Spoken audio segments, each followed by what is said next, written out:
Welcome to Sunday Morning Quarterback with Jay Stockwell and Bob Frady. Well, I can tell we've improved something already, Mr. Frady.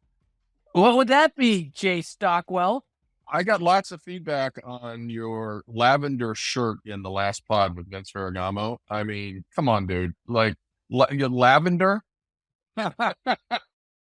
When you make it look as good as I do, you got to keep rolling with it. Oh, man. You got that flavor, you got that swag. It's like you got to drip. You got to drip your swag, as the kids would say. But I had the black shirts hat on, although it was tight. It's like that's the biggest hat they had. It was like XXXXXL. What isn't tight on your head, Bob? I mean, come on. Oh, you know what? I think maybe an airplane, wouldn't be tight on my head, but otherwise, it's like I was like, oh my God, it's like having a head like this. It's like having a watermelon balanced on a straw. It's just it's awful. And you got a big melon yourself, but it's like even your hats are too small for me. Like, it's in better proportion, though. I've got the body to go with it, so. Yeah, your head is swollen and, But hey, how about that check Vince it out. Check it out. The Vince, Hold on. the Vince, Still got the swag. Still got the swag. With the what I'm like? I'm like Halloween corn. It's like what is that shirt? Corn husker? Is it Blam. Is it Surprise, it's Halloween. Is it what is that, orzo? It's $100 bills shredded, chopped up. Got it. And got it. Covered with corn. Hey, well, the Vince podcast was such a treat, and he's sending some wine. Didn't he send you some wine, Uncle Bob? Where is it? He did. Where is it? Oh, nice. Does it look? Nice. Let's see. It is Vince Ferragamo Vineyards Caressa J. It's a super Tuscan. It's a blend. Can't wait. It's 80% Sangiovese, which takes the heat well, and Cabernet Sauvignon, which also takes the. And I said it like that because I don't speak French, but I can pronounce that French. I'm like, like your Italian friends, they're like, "That's called." It's like you're from Boston. You don't, it's like, but eat Sangiovese. So anyway. I can only assume that since you're in California that your wine gets there faster. But I'm hoping for mine. Yeah, I think they deliver by Pony Express out to Minnesota. Like, for nice, we're going to Minnesota. This got to take a few days there, Jay. Hey, before we jump into the predictions for this week, I want to talk a couple of topics. Number one, volleyball. Oh my God. My daughter and I watched the Stanford Nebraska game last night, and Nebraska is unbelievable. It's the first time they beat Stanford at Stanford in 6 years. They're ranked 4th. Stanford was ranked 5th. And you want to talk about a team that is just impressive. The defense that they displayed was a little bit like the football defense. We have the one bright spot on the team right now. But the defense was unbelievable, and they defeated them in 4 sets. And I now I get why. Do you know volleyball is actually a harder ticket in Lincoln than football? UB? Yeah, there's 100,000 seats. You keep cramming people into Memorial Stadium. It's like, everybody hold your breath. We need 2,000 more people in here. You can do that. You can't do that. There's no fire codes for outdoor stuff. There's fire codes for indoor stuff. So it's like, no, you got to stop right there. Yeah, it's a hard ticket to get. But this brings us back to our very first podcast where you talked about leadership at Nebraska. And I will agree and disagree, because if you look at the coach for Nebraska, he's awesome.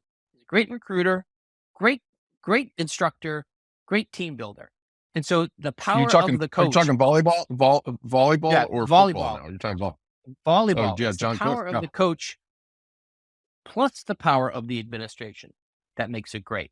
So this is why I'm so optimistic about Nebraska football long term, because I think Matt Rule's on a good path. Listen, first couple of games, he's on a good path. Be patient, people. Be patient. You're in Nebraska. It's like watching corn grow. Just be patient. 100% agree on that. By the way, just one little footnote on the Colorado game. The whole, sort of fake controversy of Shedeur Sanders being disrespected at midfield. I think Coach Rule handled that beautifully. It's like, no, guys, we were saying a prayer, and we invited him to come in to say the prayer. I mean, they're trying to make it up, man. So we're going to remember that. Doesn't Colorado have enough press right now? Can you not keep feeding the Colorado beast? I want to talk about Nebraska. I want to talk about the future. Right. I don't want to talk about the past, the future. All right. So here we go. So let's talk predictions for this week. Look, we turned the ball over 8 times in 8 quarters. If you don't address that problem, it's going to be a very long season. So I think everyone gets that. And they got to fix the turnover. I thought Jeremy Purnell's really good article just today about the coaching staff and his concerns about the coaching staff, especially on the offensive side of the ball, in particular offensive line coach and the offensive coordinator. He's really calling them out, and I think that's good. So hopefully they'll respond I thought the and offensive do the line right played thing. fine. The offensive line was fine last week. You put the best athletes in the world in the wrong scheme. Yeah, Purnell breaks it down with a little more precision than we do, and you should read the article. So, but the bottom line is we got to clean up the turnovers. Okay. Any precision is better than our precision because we are as imprecise as you could possibly. We're fans. We're fans. We're from here, not from here. We're from here. The end sits over your heart. It doesn't sit over the middle of your forehead. That's right.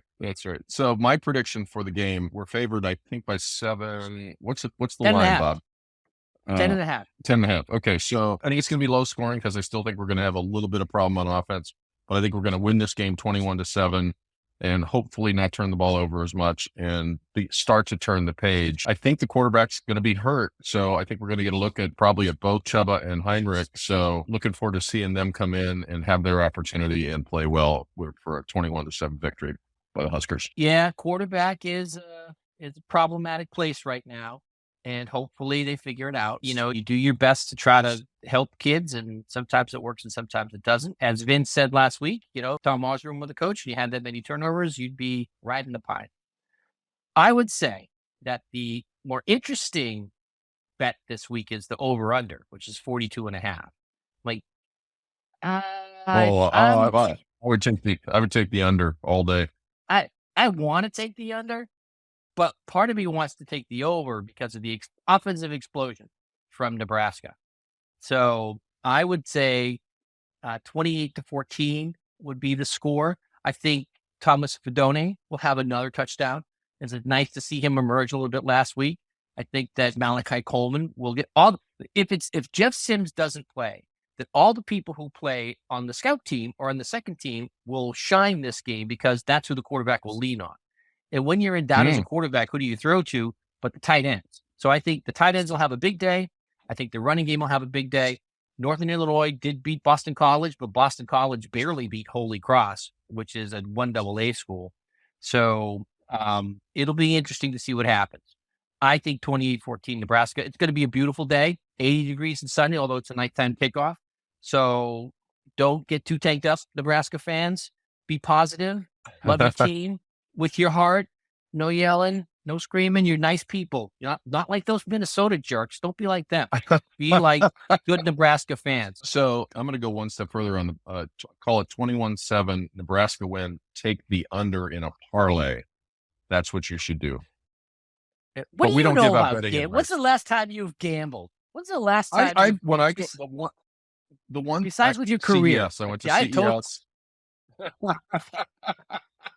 At CES, I always bet some basketball games during CES, in particular college. Usually do a parlay. I pick the winner and then the over and the under in a parlay. And I like the sports book.